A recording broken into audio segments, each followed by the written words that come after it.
sound in the background. Here we go. If you can hear like a nice crunching sound, that's my cat in his litter box. So what's he doing? He's just digging.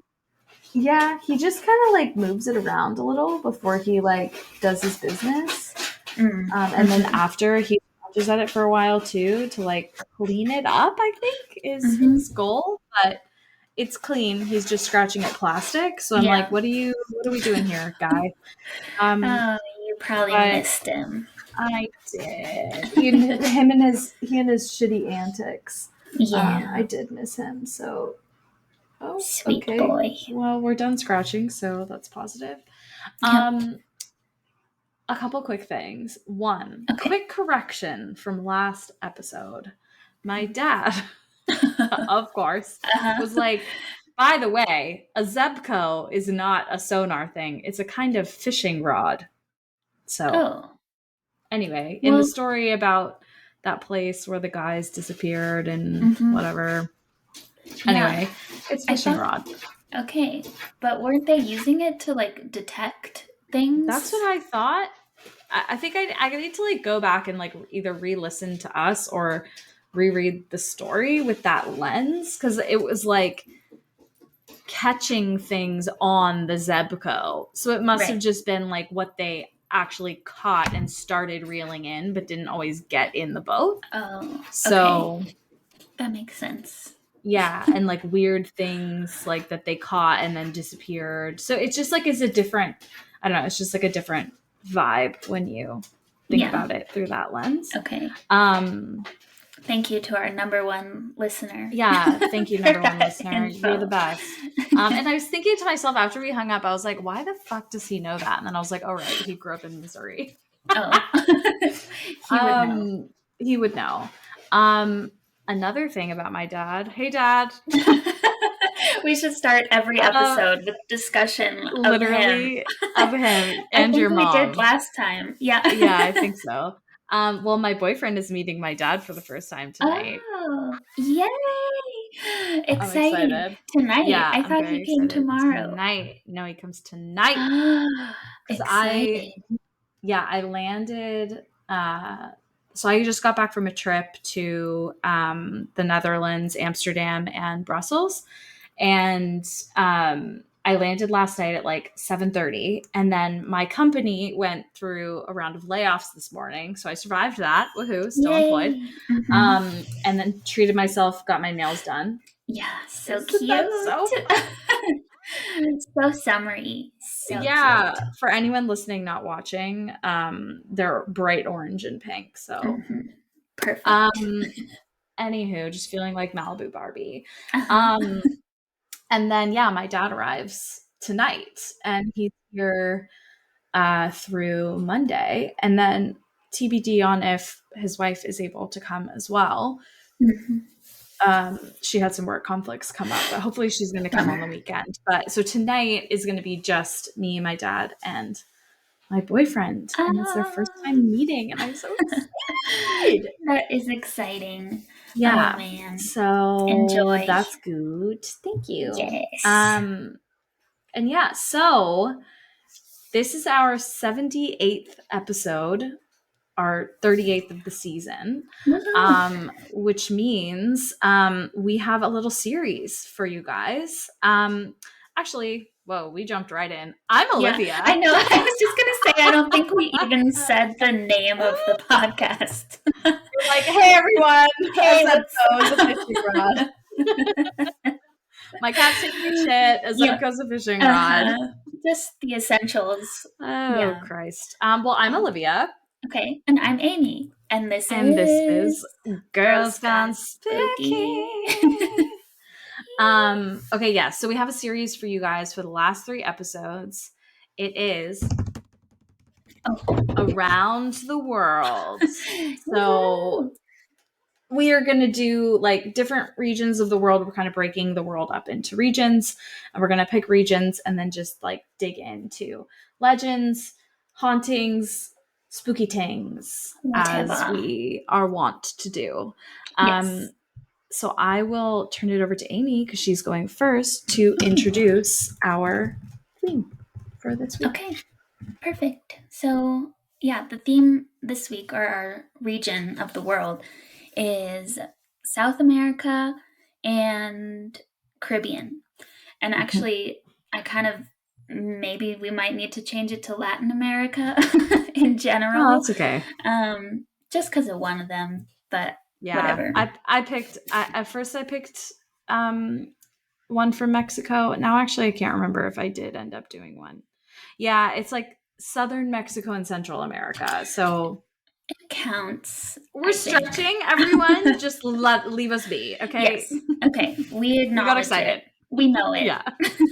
Don't We're come not for us. totally like geographically stunted. That would Amy was a geography major. That would be problematic. Yeah, if I didn't know that. Mm-hmm. Okay, but also, anyway. Wait, I'm so sorry. Oh yeah. Oh, not a product placement. I bought a Stanley, so I'm a water girly now. I literally go to the gym with it. I'm like, yeah, it's pink. Wow. You really committed. I committed. I was like, you know what? I'm like into pink now. Remember when I was like, death to pink, black only?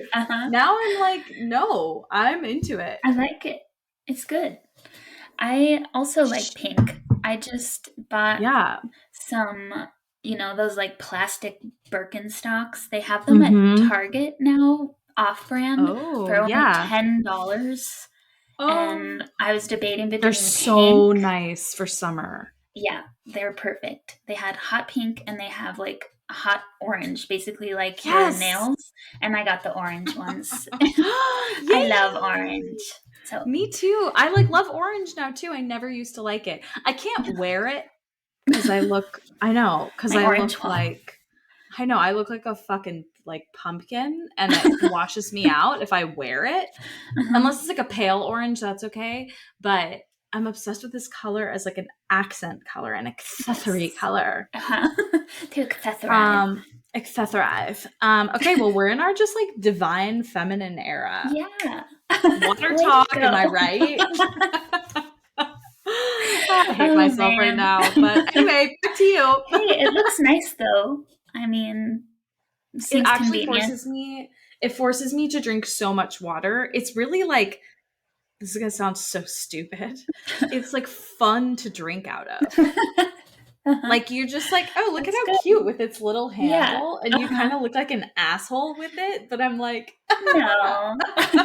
Well, and that design is pretty genius because it fits in the cup holder. Not that you drive much right now. But... And I got like a silicone cap to go on the bottom, so when I set it down, it doesn't dent.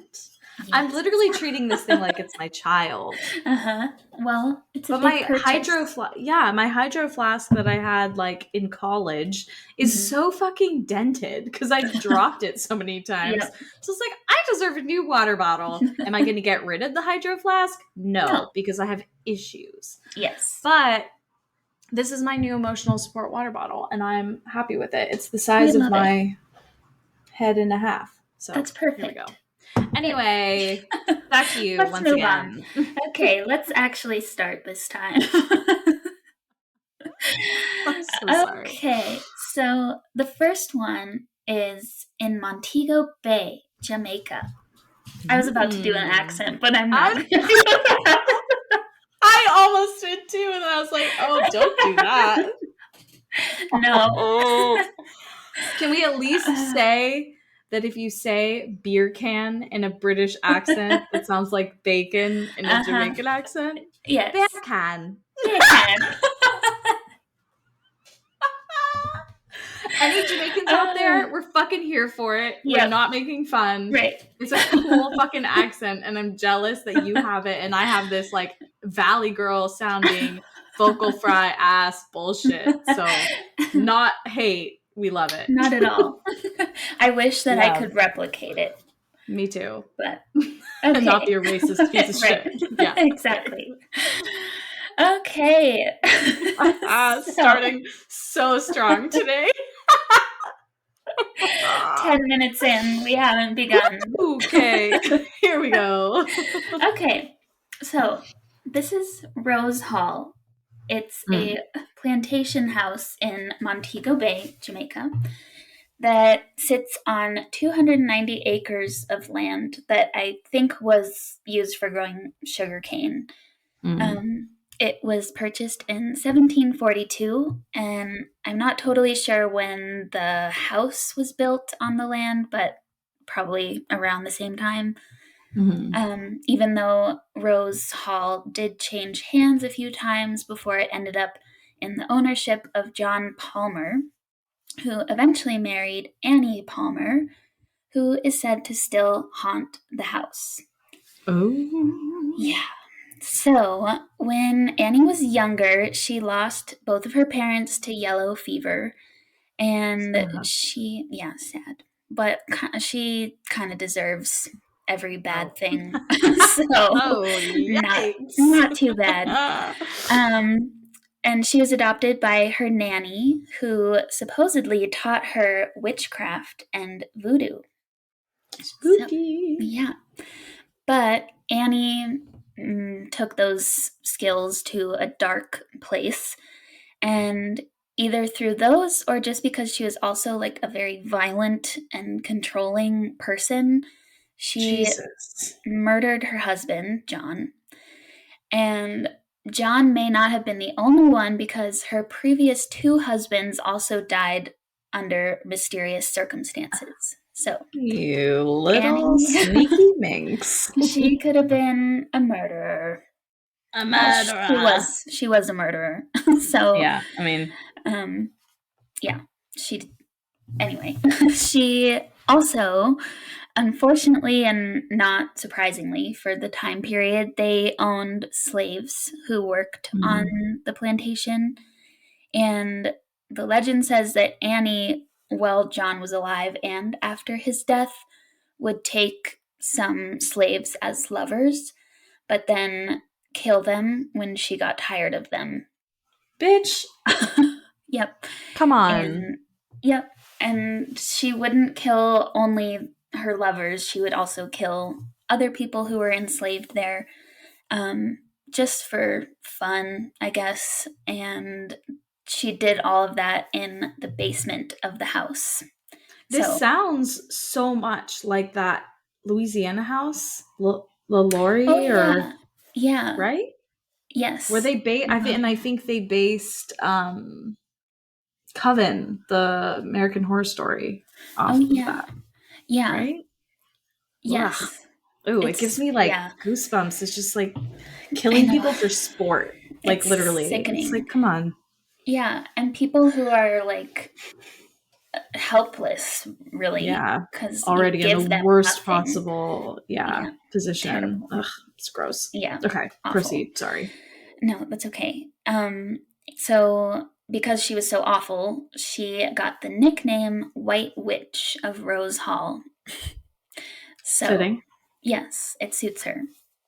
But her evilness eventually caught up with her, because after she cursed either the son-in-law or the son, it varies by telling, of one of the slaves at Rose Hall. His name was Taku, I don't know. But unbeknownst to Annie, Taku was also trained in witchcraft, and he ended up killing her. And they say it was a combination of magic and physical violence. So who knows which one did the heavy lifting in terms of her dying, but either way. Sounds like she deserved it either way. So fuck that bitch. Yep, exactly. So let's see. After she died, she was buried in a tomb on the grounds of the plantation. And because she was so horrible, they decided that they wanted to perform a certain ritual to seal her spirit into the tomb, but the ritual was never completed. So they think that for that reason, seems like a really amateur error. Yeah, it should have been done. Do you guys want a snack though? It should be a priority, probably. Yeah, if you're top priority. Yeah. So I don't know. every time I said for that reason, and every time I say that phrase, I think of Shark Tank. Have you seen that? And for show? that reason, I'm out. I'm out. So her tomb was never sealed, and for that reason, she can still haunt. Yeah, she's out haunting the home. She's out. ... Haunting the home. Yes, exactly. So her and Mark Cuban. Yeah, together forever. Yeah, forever. Oh God, she's not one that you want to get stuck with in the spirit realm. Doesn't sound like it. No, not good. So yeah, let's see. People say they see her up on the balcony, just walking around, sometimes riding a horse, which is interesting. And there was one ghost hunter, which I think this was in the 2000s.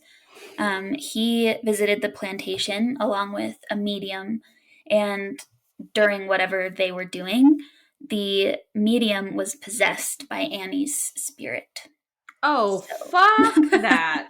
Also, was it Zach Bagans? He did go there. It was not him, but they do have an episode, and it was also interesting. Man. Yeah, prolific. He has been everywhere, really. He's all over the place. He's everywhere. He is. I mean, he's a ghost. He's probably going to turn into a ghost when he dies. 100%. He's going to haunt the shit out of like Nick and Aaron or whatever that guy's name is. Yeah, but they'll love it. So they'll love it. It's whatever. Yeah. But in that episode, they combined it with Cinnamon Hall, I think it was called, which is such a cute name. So cute. It was a neighboring plantation in Jamaica, and Johnny Cash owned Cinnamon Hall for a long time. Interesting. So, yeah. That's so interesting. Had no idea. Yeah. But lastly, just to acknowledge both sides, some people say that this is totally fictional and that John Palmer, the husband, died of natural causes, and Annie had no legal right to Rose Hall, so she actually just had to leave. But there is a tomb on the property, or at least something that looks like a tomb, so could have been her, but she could still have earned the White Witch nickname just for what she did to other people, even if the magic wasn't part of it. So that's her, Annie Palmer. What an asshole. Yeah. She sucks. Okay. So, number 2. This is Casa de los Tubos, which means House of Tubes. It's not funny, but it's so funny. House of Tubes. House of Tubes. Yeah. It's because of the architecture of the house, which I'll talk about a little bit later, but it also reminds me, God, I watch way too much TV, of The Office, of course, when Michael wants to set up Tube City for the hamsters. I forgot about that. Oh my God. Classic. Classic. I've seen it way too many times, but I feel like I'm overdue for a revisit. Mm-hmm. I haven't seen it all the way through in a long time. Yes, you should rewatch. And Peacock has Superfan episodes. I can't remember if we talked about this, where they're like extended versions with deleted scenes and stuff. Oh. So it's a joy. When I'm in a bad mood, one of my favorite things to do is go on Instagram or TikTok and watch blooper videos.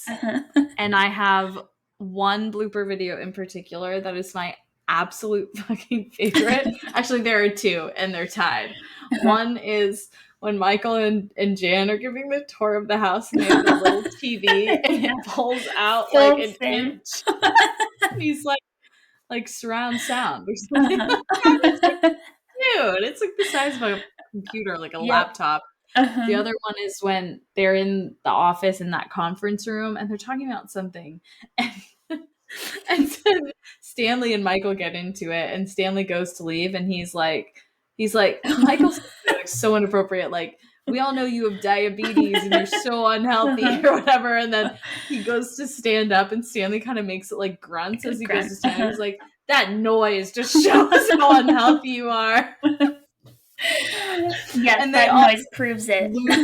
Yeah. Oh my god. They must have just had so much fun. I know. Like, and then the episodes too, or the clips too, scenes that actually ended up in the show that are like actually their last time recording, and it's like a confessional or like whatever. Yeah. And it's like them really getting emotional in real life, but like transferring it to the character. It's like that show is just like unfucking matched. Just so good. I know. It is the best. Love it. Love it. Yeah. Okay, Tube City. I mean, Tube City. House of Tubes. House of Tubes. Okay, so House of Tubes. It's a haunted house. Excuse me. Of course. In Monterrey, Nuevo León, Mexico. So this is the one that's not on theme. All right, we'll allow it. Yeah, because this is crazy. So this is very urban legendy, but I can't really tell like how much is truthful, although there is a house that fits this description in this location. And also all of these articles were in Spanish, so hopefully I didn't mistranslate anything. I'm sure you didn't. But anyway, I trust your Spanish. Oh, thank you. I'm working on it. Okay, so in the 70s, a man and his only daughter moved to Monterrey, to settle down and make their home. And the father wanted to build their home brand new because his daughter was wheelchair bound. And so he envisioned making like a multi-story home where she could fully access all the floors and like have free reign of the house. So the architect that he worked with to make this vision come to life came up with like the tubular design. So tubular. Yeah, exactly. Tubes, I think 3 of them that were connected on like by pathways, I guess. And up each tube was a like winding ramp rather than stairs so that she could wheel up there. Yeah. But while the house was being built, things were getting weird. The construction workers had like sort of an inexplicable fear of being there. Their tools and equipment started disappearing, and also uncharacteristically, the workers started fighting with each other a lot. So one evening, they decided to stay late to talk through their differences. They got drunk in the process, and that resulted in a lot of them not coming to work on time the next morning. So there were only 3 of them who showed up the following morning, one being someone named Alberto, he was slightly withdrawn from the group. He was known as like the hard worker who just put his head down and got things done. So on this particular morning, Alberto went to work on the uppermost level of the house, while the other 2 who actually showed up that morning finished downstairs. But suddenly, the people downstairs heard Alberto screaming in absolute terror, followed by the sound of his body landing on the concrete after he fell from the top floor. No. Yeah. So they ran out to him and they saw that he had died from the fall, first of all, and that his eyes were wide open as if he had, quote, seen the devil himself. El Diablo. El Diablo, sí. That gives me goosebumps. That's like really scary. It is very scary. And he just like ran so fast. He's like, oh, fuck it, launching myself off. Like, right. Ooh. Yeah, I don't know. Creepy. Because, yeah, that's the thing. I think that's probably why they included in the story that everyone was drunk and, like, didn't make it to work. Yeah. Because he probably wasn't pushed off unless there was someone hiding up there. Yeah. So yeah, seems like he was horrified by something. Yeah. So after that incident, a lot of the other workers quit the job, but construction on the house didn't fully stop until the dad one day brought his daughter to see the progress on the house. And somehow, defying all logic, because construction on the ramps going up wasn't complete yet, the daughter got onto the top floor of the house and she fell off to her death. So she died in the same way as Alberto. It's totally inexplicable as far as I could tell how she got up there. So creepy. My God. Yeah. And then obviously the father was totally distraught and he was inconsolable after losing her, and he took his own life also in the house. Oh my God. So there's three deaths in Jesus there. Cristo. Sí, it's a lot. So it is a lot. Then demasiado. Sí. Demasiado. Es demasiado. Are you still studying? Yeah. I have like a 400 plus day streak on Duolingo. That's impressive. I can only speak in present tense and I know like a handful of verbs, but I'm working on it. That's perfect. That's all you need to know, really, because they can figure it out to translate into past tense if you say it in the present. True. Yeah, that's true. Yeah.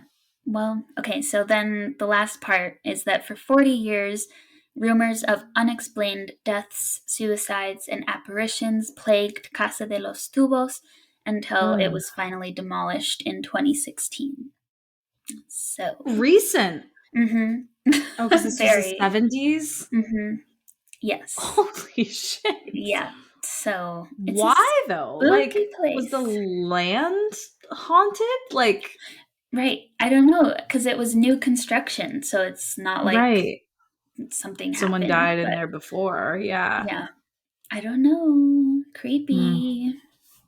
But yeah, it's a great urban legend. Creepy. I think that's spooky as hell. That is spooky as hell. Jesus. Okay. Then on to the last thing, which is a little different. It is the Vampire of Pisco in Peru.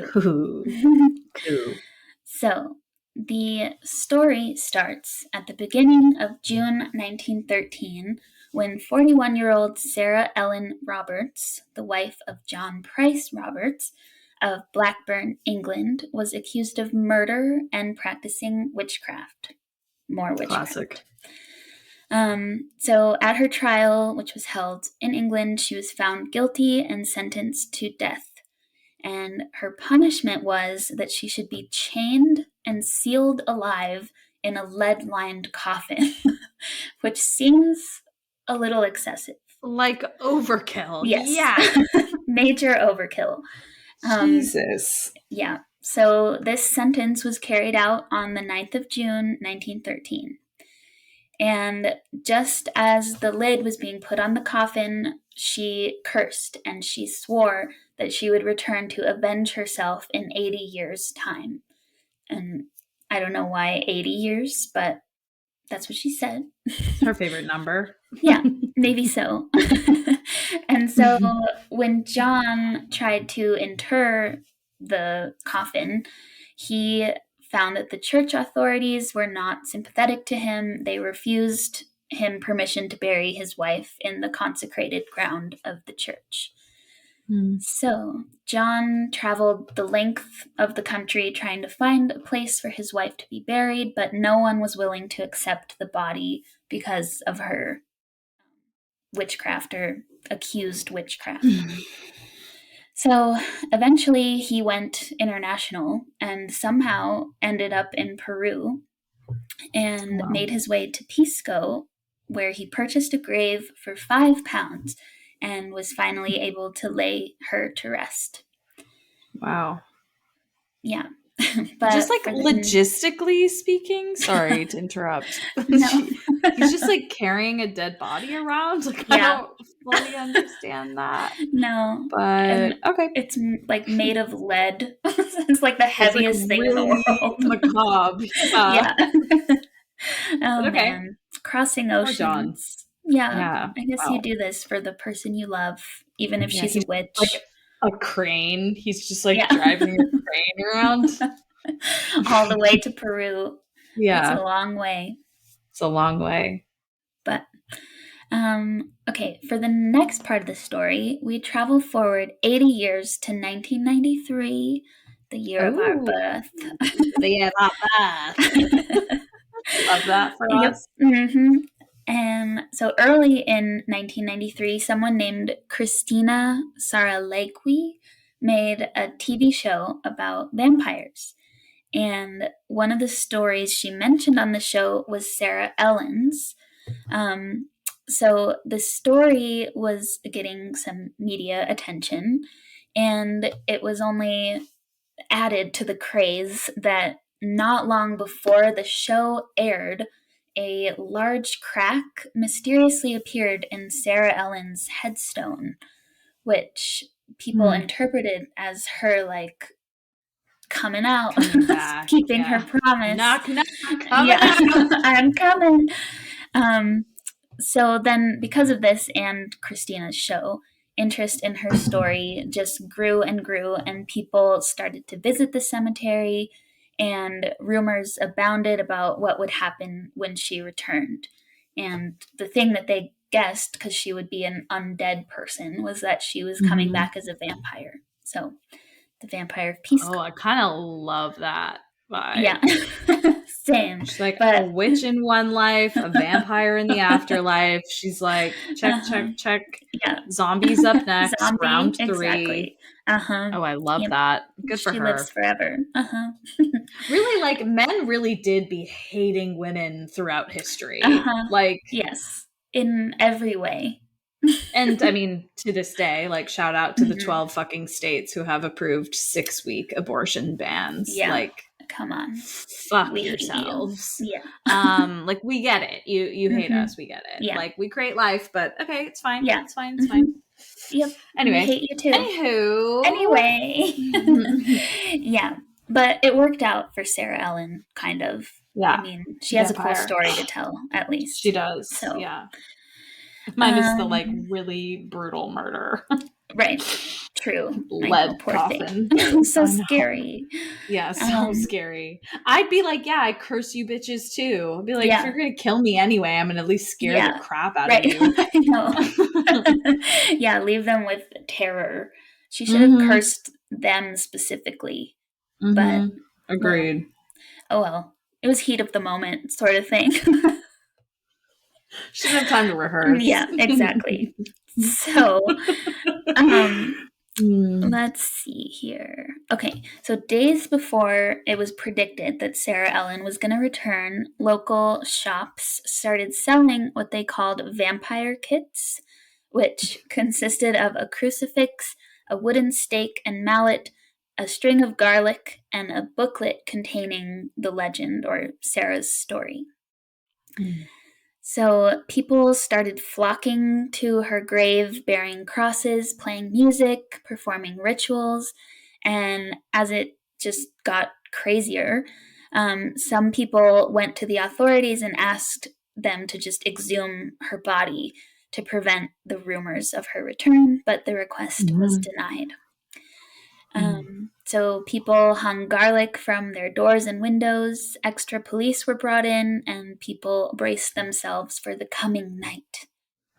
So, this is like Halloween, but I know. It's, and as far as I can tell, this is real. Like, this craze actually happened. So, kind of crazy.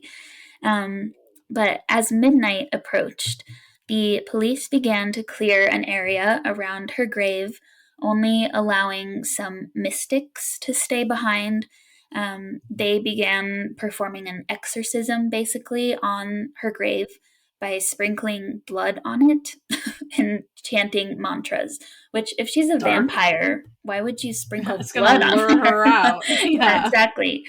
But Midnight came and went, and nothing happened. So those mystics proclaimed that their ceremony had prevented her from rising. So, in the early morning the next day, the crowds began to disperse. Most of them were disappointed, but some still believed that the curse was not over or fulfilled, and that Sarah had just decided to be resurrected into a new life rather than returning from the dead. So that led to the head of Pisco's main hospital. His name is Carlos Castro. He told reporters that pregnant women were fleeing town, fearing that Sarah's spirit would reincarnate in their newborn babies. Which is crazy. Oh my God. People really went full throttle in the 90s. Like, right. I know. This is recent. I know. I think they were just taken by this story for whatever reason. Yeah. Maybe like very superstitious, maybe very religious. Probably very Catholic, in Peru. Yeah. So I don't know. But yeah, it was a whole craze. So the women were fleeing. Another group of people weren't so sure that she didn't come back from the dead, like after people weren't paying attention as much. Because I would just wait. I'd be like, I can tell you're there. I'm here. I'm just gonna wait. Exactly. So, because for months afterwards, there were sightings of a strange figure roaming the back streets of Pisco. Oh, hell yeah. Yeah. Get it, girl. So then one final little detail that is tragic but adds a little bit of intrigue, that I swear I read this on one source, but I couldn't find it again, of course. But in 2007, there was like a very devastating earthquake in Pisco that took down a ton of homes and buildings. But one thing that was totally untouched was her headstone, even though it was already cracked. So it was like, seems like that would have been likely to go. Yeah. But she stayed there untouched. So. Atta girl. Wow. Honestly, I commend her. Yes. Haunt the fuck out of those bitches. Yeah, same. She's just got to figure out how to get back to England. I know. That's I was going to say, she would just reincarnate there. Why would she haunt the people of Pisco who finally let her husband lay her to rest? That's I don't true. think she'd punish them. My guess is she's a vampire showed up over there in England. Yeah. Okay, we got to do some more research. She teleported. Yeah. Maybe she's like the Count. Remember that guy? Count. Shit. What was his name? The one who kept appearing over and over again. Oh yeah. He had a French name, didn't he? Yeah, I'm looking for it. Dang it! Like Saint. Or was he a Viscount? Oh yeah. Yes, he was. Let's see. It was a vampire episode. Vampire. Oh, Comte Saint Germain. Oh yeah. Okay. XO Comte Saint Germain. That episode was actually very funny. So if you have not listened to it yet, go back and listen to it. That's also still one of my favorite topics, vampires. It's fascinating. I just don't know that they're not real. I don't know, man. I just have this sense that people are out here sucking blood. I don't know. And not in a kinky Well, there are maybe in a kinky way, but I mean, not like people who've trained themselves to drink blood. I mean, like people who are vampires, like actual vampires, not just in their heads, like demonic and immortal. I don't think there are new vampires. I think they're only old as titties, like back in the Comte's days. Okay, yeah, but his story is very compelling, theory. Right? It's like almost hard to deny. Yeah, like popping up every few decades. Yeah, just throwing fancy ass parties, doesn't eat, leaves a bloody trail behind. I don't know, man. Anyway, if you haven't listened to the episode, go back and listen to it. Definitely. I think it was season 1. Yeah, it was episode 29 of season 1. So yeah, so good. Check it out. But check it out. That was the Vampire of Pisco, and that's all I have. I love it. Okay. I'm going to jump right in.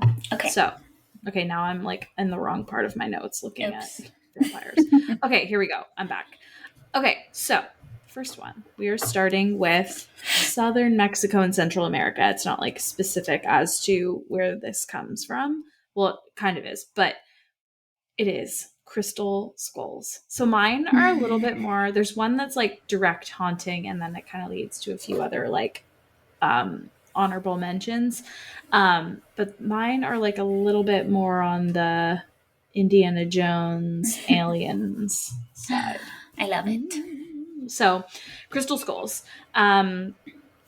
So through history, there have been searches for of like ancient Mayan ruins in the jungle for these like alleged magical skulls.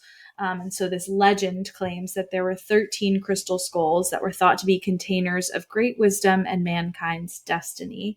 And they were left behind by Mayan elders to be discovered by future generations. 5 of the skulls have already been found, one in Belize's lost city of Lubantun. I don't know if I'm saying that right. I'm sure I'm not. Lubantun. I have no idea. But it's so much more complicated than that. So crystal skulls, like physically, what we believe they look like are human skull hard stone carvings. So they're made of like a milky white kind of quartz or like a quote unquote rock crystal that are claimed to be pre-Columbian Mesoamerican artifacts. So claims, however, have been refuted for all of the specimens that have been made available for scientific studies. So like it's claimed that 5 have been found, but it's actually highly unlikely that these really traced back to the Mayans for a couple reasons. One being the like material with which they were manufactured, and 2, like being the way, like the tools used in order to manufacture them. So they actually can trace back, I think it's either most or all of the 5 that have been quote unquote like found as being manufactured in the mid 19th century or later, almost certainly in Europe, most likely in Germany, in like a very specific town. So interesting. It's the reason why is because this town was renowned for crafting objects made from imported Brazilian quartz in the late 19th century. So it made sense that at that time that, oh, okay, well, it's like close enough. Like Brazilian quartz would be like, you know, basically fake. It's fake pre-Columbian artifacts, but it's like passed for legitimate. So it's interesting though, because so there are the individual skulls. There's the British Museum skull. This one first appeared in 1881 in the shop of a Paris like antiquarian, they call him, Eugène Bobin. Its origin isn't stated in his catalog at the time. Obviously, this was a long time ago, but still not like that long ago, 1881. Yep. He's said to have tried to sell it to Mexico's National Museum as an Aztec artifact, but was unsuccessful. He later moved his business to New York City, where the skull was then sold to another guy named George. It was exhibited at this meeting of the American Association for the Advancement of Science, and then sold at auction, bought by Tiffany & Co., who later sold it at cost to the British Museum in 1897. The skulls are all a little bit different. This one and the next one I'm going to talk about are very similar, but this one's a little bit less detailed than the next one and does not have a movable lower mandible or jaw. So the British Museum catalogs the skull's provenance as probably European 19th century AD and describes it as not an authentic pre-Columbian artifact. So it's been established like the skull was made with modern tools. It's not authentic. The next one is the Mitchell-Hedges skull. This is probably the most famous of them all. It was allegedly, quote unquote, discovered in 1924 by Anna Mitchell-Hedges. given hence the name, who was the adopted daughter of a British adventurer and popular author named F.A. Mitchell Hedges. And it's actually the subject of a video documentary, which was made in 1990 called Crystal Skull of Lubantun. So, and by the way, if anyone wants to look this up, it's Lubaantun. Okay. Lubantun. Yeah. I don't know. I don't know. Yeah. It was examined and described by Smithsonian researchers as very, very nearly a replica of the British Museum skull, almost exactly the same shape, but with more detailed modeling of the eyes and teeth. She says she found the skull buried under a collapsed altar inside a temple in Belize.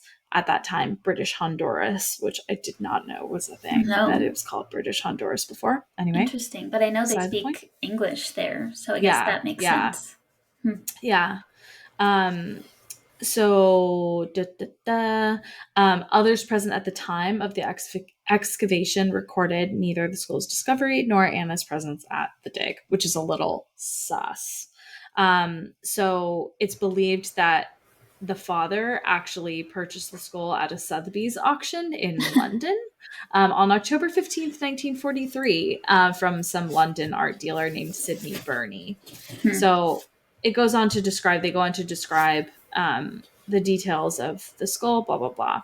There's a Paris skull, which is the largest of the 3 skulls sold by Eugène Bobin. So again, same kind of source as the British Museum skull, the Smithsonian skull. It just goes on and on. So here's the paranormal piece, though. So many individuals believe that crystal skulls can actually produce a variety of miracles. So Anna Mitchell Hedges claimed that the skull she allegedly discovered could cause visions and cure cancer, and that she once used its magical properties to kill a man. Why would you say that in public, dummy? And in another instance, she saw in it a premonition of the JFK assassination, which is whoa. Yeah. There are a bunch of references to a single piece of rock crystal in pop culture and also more serious literary works, things that imply that the skulls can help you kill people or win wars or bring light and healing and all of that. So there's no support, obviously, by the scientific community of this, which is found, they found no evidence of unusual phenomena associated with the skulls. But here's my thing. They're not the real skulls. Right. So what's the deal? Why do we think there are 12 out there? Why do we only have 5? And why are those 5 all fake? It's the weirdest thing. So, there's a novel that ties in the legend of the crystal skulls with the completion of the previous Mayan calendar cycle on December 21st, 2012, which was, claiming that the reuniting of the 13 mystical skulls will forestall a catastrophe allegedly predicted or implied by the ending of this calendar, which was the 2012 phenomenon where everyone was like, the world's ending. Yeah. The Y2K 2.0. An airing of this claim appeared among an assortment of others in The Mystery of the Crystal Skulls, a 2008 program produced for the Sci-Fi Channel and then also shown on Discovery Channel. Interviewees attempted to link the skulls and the Mayans to life on Mars, which was really interesting. And another, so that was Richard Hoagland, who believed that there to be a connection there, who's an author and a proponent of various conspiracy theories about NASA, alien civilizations on the moon, etc. And then David Hatcher Childress, who's a proponent of lost Atlantean civilizations and anti-gravity claims. So we've got some interesting characters in the mix. Another man, an author named Dronvalo Melchizedek, wrote a book called Serpent of Light, In it, he writes that he came across indigenous Mayan descendants in possession of crystal skulls at ceremonies at temples in the Yucatan.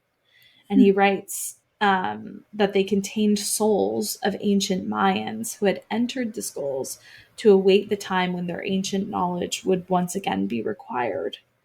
Whoa. Which is, that feels like, okay. He is definitely Junvalo is definitely a more, like, I don't want to say legitimate, not that the other guys aren't legitimate. I mean, they're theorists, right? Like conspiracy theorists, which makes them sound like wackadoos. But this guy is a researcher. He's written 4 books, has founded a bunch of schools of like New Age teaching. So he's just a little bit more like, he's woo-woo, but he's still like a proper researcher. Right. Not so much like just jumping onto bandwagons of other like kind of wild trains of thought. That feels more realistic to me. Like coming across descendants of Mayans in possession of these skulls in the place where they originally were in the Yucatan. And also talking about like the souls of ancient Mayans. I don't know. It just seems really interesting. Yeah, agreed. The alleged associations and origins of all of this mythology of the crystal skulls in Native American spiritual folklore is discounted.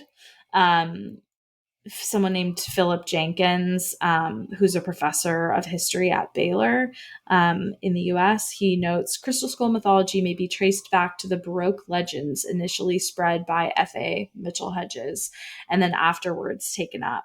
And then this is a quote.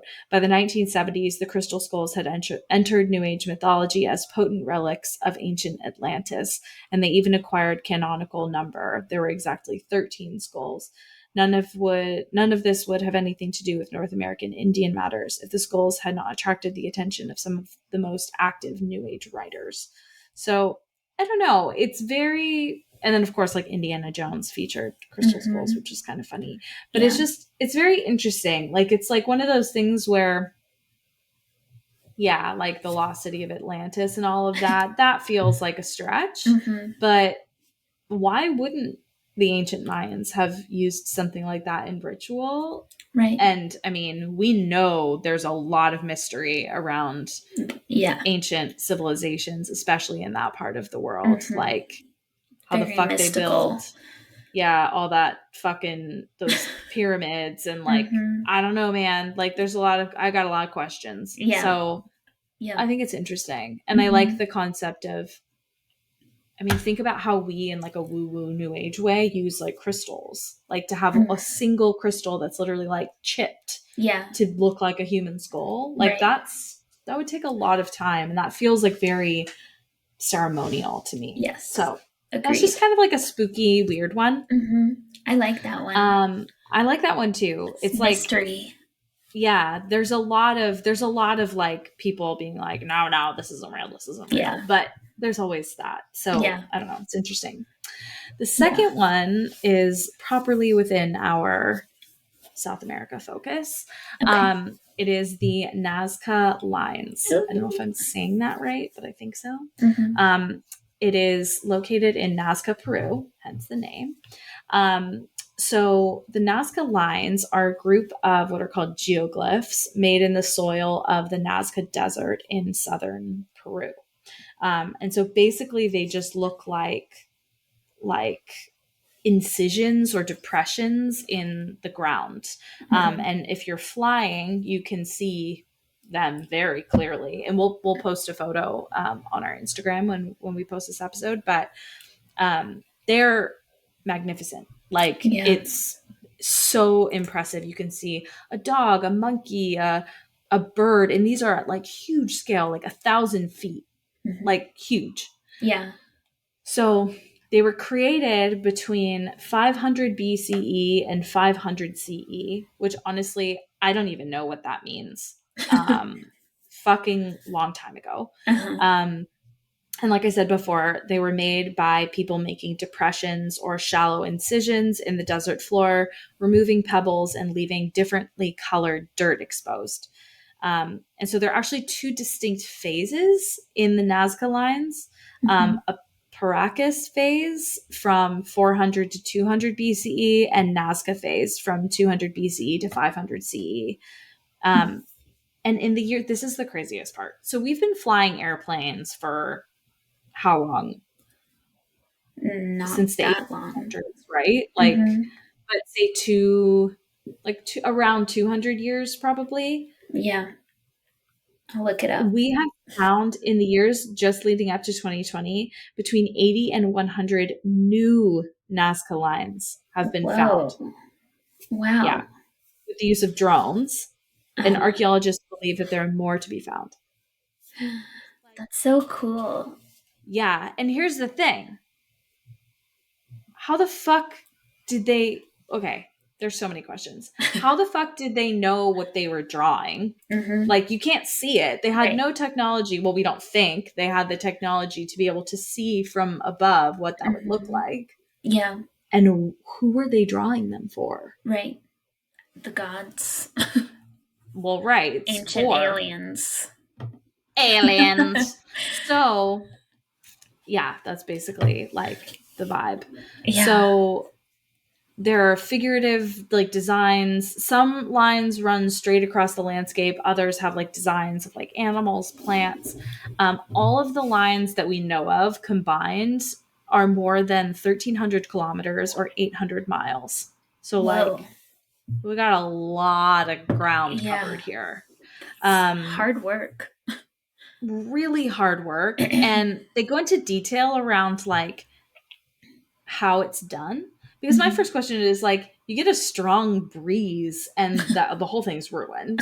But no, they like dug in and removed the top layer of this like iron oxide coated like pebbles to reveal yellow subsoil, and then remove all the debris and then tamp that down. Like, just working on a section this big, the size of a grapefruit, would take so long. Right. So anyway, it's wild. Yeah. Amazing.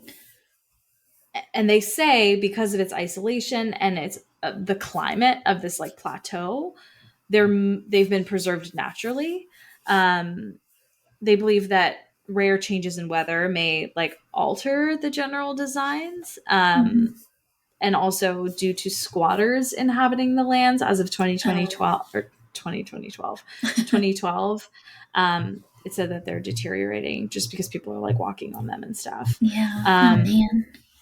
Yeah. Hundreds of these designs are simple lines and geometric shapes, but more than 70 are zoomorphic designs, including a hummingbird, a spider, a fish, a condor, a heron, a monkey, a lizard, a dog, a cat, and a human. Other shapes include trees and flowers. So scholars, of course, differ in interpreting the purpose of designs. Most ascribe a religious significance to them. So, interesting. Yeah. Some believe that, so there's the religious theory. There's also a theory that they were meant to mark paths, like walking paths, for them to like commute or to find something, either maybe a food source or a water source, something along those lines. There are also, of course, like speculation around alien influence. So there's a Swiss writer named Erich von Daniken. I don't know how you say that. Daniken. The A has an umlaut. I don't know what that means when the A has an umlaut. Anyway. I don't either. Yeah. Eric was fascinated by these lines and also is a very strong believer in extraterrestrial visitations. He writes about his beliefs about a lot of different archaeological sites like the Egyptian pyramids, Stonehenge, Easter Island, and how they're connected to ETs. He explains the origins of religions as reactions of ancient people when they came in contact with an alien race. I don't know if we've talked about that before, but that, I was like, oh, yeah, of course you'd think that's God. Yeah. Like, yeah, I think we talked about that a very long time ago. Like, early episodes about ancient aliens. Yeah. Yeah. I don't know. It just I don't know, dissolved out of my mind and then came like slamming back when I read that. I was like, holy crap, yeah. Yeah, it makes sense. Yeah, so in his book Chariots of the Gods, which was published in 1968, he describes his theory that these mysterious lines were used as landing sites for UFOs. He theorized that the shapes and lines were made by aliens and were created to help steer their spaceships as well as work as landing pads. Von Daniken claimed the patterns at the site looked very similar to a modern airport and used this as evidence that proved that aliens use this area as a landing place for their spaceships. Super interesting. Yeah. Daniken claimed that the Nazca Lines site reflected visits by astronauts from other worlds who became the creators of ancient civilizations. So it's really interesting. And then, according to him, also, Sanskrit literature describes a story in which an aircraft landed on Earth and the local people watched in amazement as, quote, human-like beings with golden shimmering skins walked, mined for metals, and then flew away in their ship. Yeah. Like, fascinating. Sanskrit literature? Like, that's ancient. Ancient. And like, I guess you could misinterpret it or, you know, like not be able to decode it or translate it. But I don't know. That seems kind of pretty compelling. Very compelling. Or if it was just fictional, but that's like a really intense thing for such an early civilization to think up. Like they didn't even necessarily know about the planets and stuff. Like how would you, I don't know, that's some creative fucking writing if that was like fictional at the time. Definitely. Yeah. So anyway, scientists and archaeologists declared that his ideas were absurd and should be discarded. They also believed that they were able to prove that these lines could have been made using simple tools that would have been available to the people at the time, which isn't really the question. Like, of course they could make them, but why? And also how? Not the physical, like breaking the earth, mechanics, but like the design. I don't know. It just, the whole thing's fucking crazy to me. It like really blows my mind. It is. And the fact that like there are more that are undiscovered. Right. Hidden. It's like away. For all the time we've been like flying over Peru, we've never noticed these. I mean, I guess, anyway, drones are finding them now, which is like fascinating. Yeah. They must be like deep out there. Yeah. Far away. So exactly. Cool. It's on this like desert plateau, I guess, which seems like it would be very clear to see, but whatever. Yeah. Okay, my last one brings us down to São Paulo, Brazil. And this is the Joelma building. So the Joelma building still stands 25 stories tall today in São Paulo, but it has not been able to shake off its reputation following some tragic events that occurred on February 1, 1974. So on that morning, an air conditioning unit short-circuited on the 12th floor, and within 20 minutes, the entire building was engulfed in flames. Whoa. The primary cause of primary cause of the fire's rapid spread was the interior's flammable furniture and building materials that very quickly ignited and spread the fire. By the time the fire department arrived, they had realized their ladders could only reach up to the 15th floor, which trapped everyone above in the inferno. So 10 floors of people were stuck. Oh, no. A total of 179 people perished that day, many of them jumping to their deaths out of desperation. It reminded me so much of 9/11, that scene. And there are like photos of it as well, because this, this was 74. It wasn't that long ago. So tragic. Yeah. The fire department also found 13 bodies inside one of the building's elevators, all of which were horrifically burned that they remain unidentified today. Oh, which God. is just like, devastating. Those 13 are now buried in the nearby São Pedro cemetery, where people regularly hear screams, voices, and moans of agony coming from the unidentified graves. So that's a haunting that doesn't feel spooky or like exciting to me. It just feels so incredibly sad. Yeah. Like either that they're still suffering in death or that it's an echo of that energy and how horrifying their final moments would have been. So sad and it's upsetting. Terrible. Yeah. So investigations into the tragedy were deemed conclusive, but there's a lot of mystery that still surrounds the building's history. According to legend, the Joelma building was constructed on the same land as the 1948 home of Paulo Ferreira de Camargo, a young chemistry professor who owned a modest home in the city center and frequently took his mother and two sisters to the nearby hospital. His mother, Benedita, had cancer, and while his sisters, Maria Antonietta and Cordelia, suffered from epilepsy and schizophrenia, respectively. Like, this poor family. Yeah. A lot of health issues. Throughout the family's regular visits to the hospital, Paulo met and eventually fell in love with a nurse named Isaltina dos Amaros. I'm saying this in a Spanish accent, but I know it's supposed to be Portuguese. I don't even know how to probably close do that. Yeah, perhaps. But his family was quick to disapprove. Isaltina's reputation wasn't great in São Paulo's social circles specifically, mainly for having lost her virginity before marriage. Oops. And what of it, bitches? The mother and sisters did everything in their power to keep the two apart. Rude, given he's helping with their caretaking. Yeah, but fine. Seriously. But eventually, they drove Paulo into a very dark place. One day, he snapped, shot his family to death in his home, and buried them in a well he had recently dug in the backyard. Oh. Dark. The police eventually came to investigate the women's disappearances, and Paulo took his own life before confessing to his crimes. It's believed that the Joelma building is haunted by the spirits of those lost in the fire, but also the troubled chemist and his murdered family, which, of course, it also makes you wonder, like, why'd that AC unit glitch? Yeah. I don't know. Weird.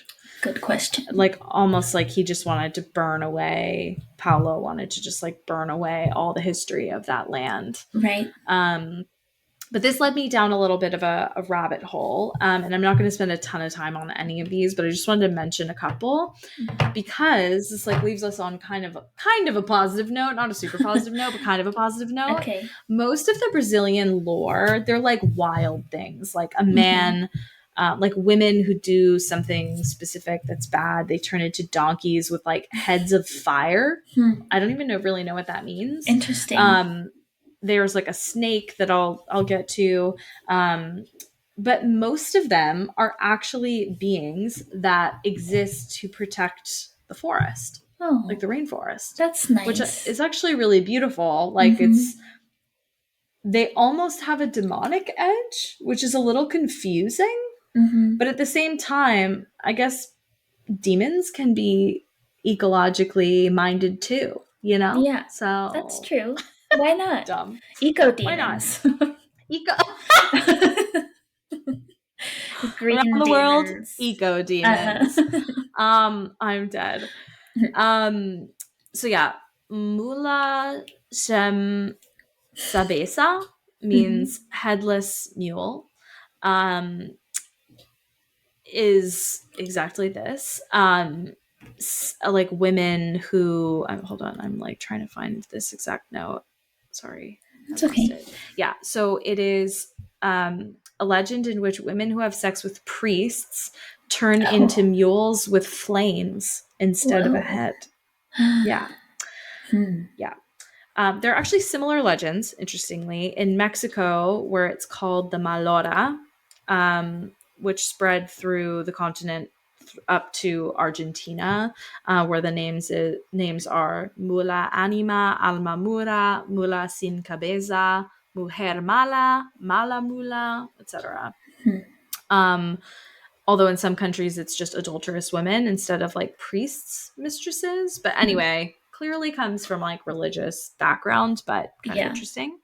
There's one called a Curupira, which is a creature that dwells in the forest to protect it. This is one of a few that do this. It has his feet turned like back to front, so the feet are backwards, which is a really creepy thought.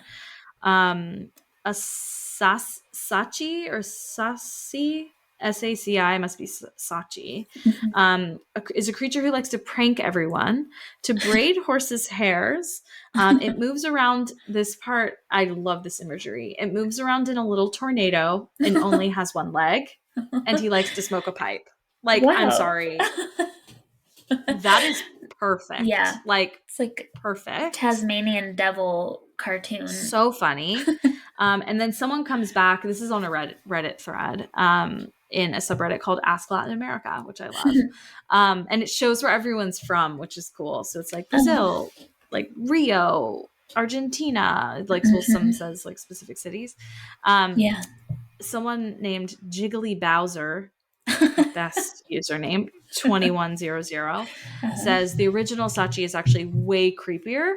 It has like, than this person's describing.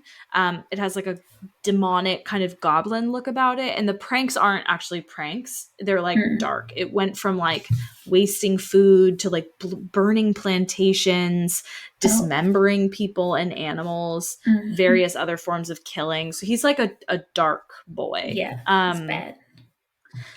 There's one called a boitata, which is a giant snake that breathes fire against anyone trying to harm the forest, which is interesting. Yeah. And there was one story about that from a user named Alma Vale, who said, I grew up hearing so many different ghost stories from my great-grandfather.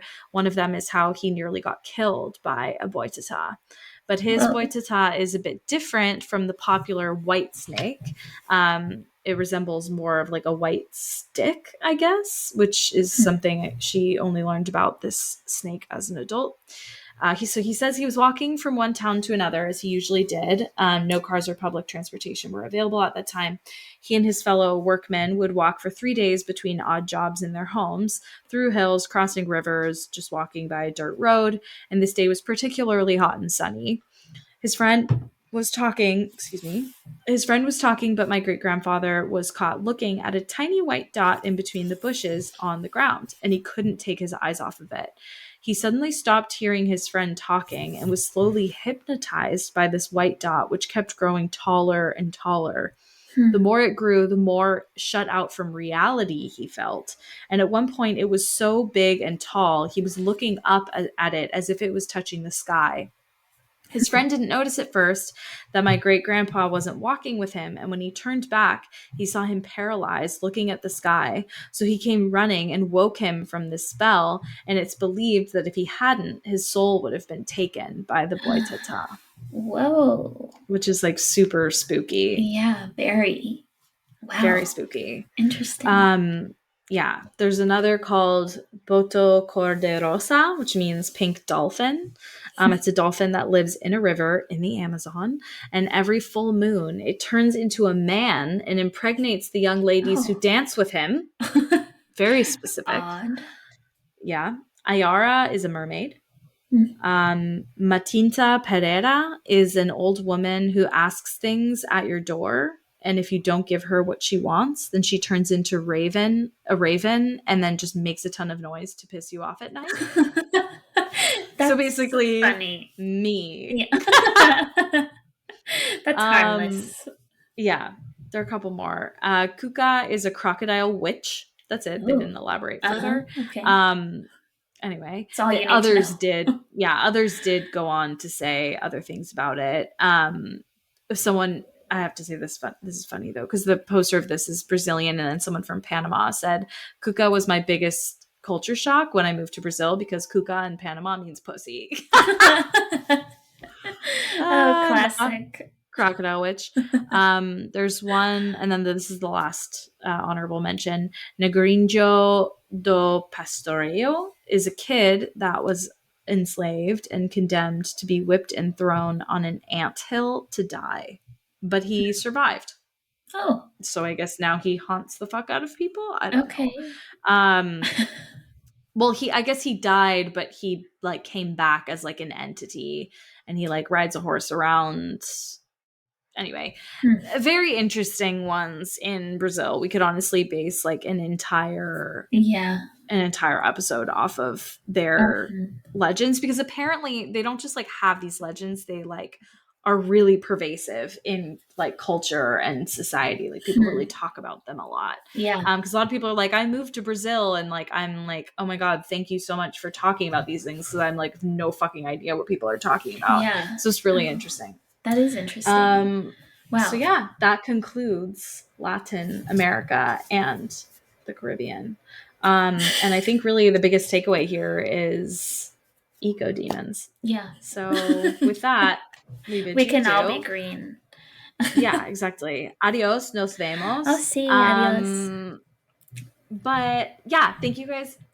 Gracias for listening. And what would that be? Gracias por escuchando. Sí. Gracias por escuchar. Just okay. I got excited.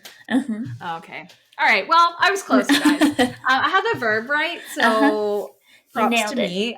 I'll get there. Thank you guys so much for listening. We'll be back next week with another Around the World episode.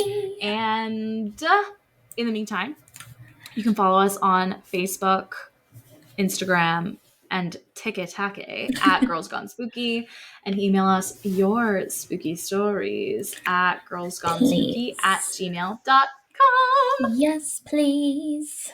Yay. And in the meantime, stay spooky. Bye-bye.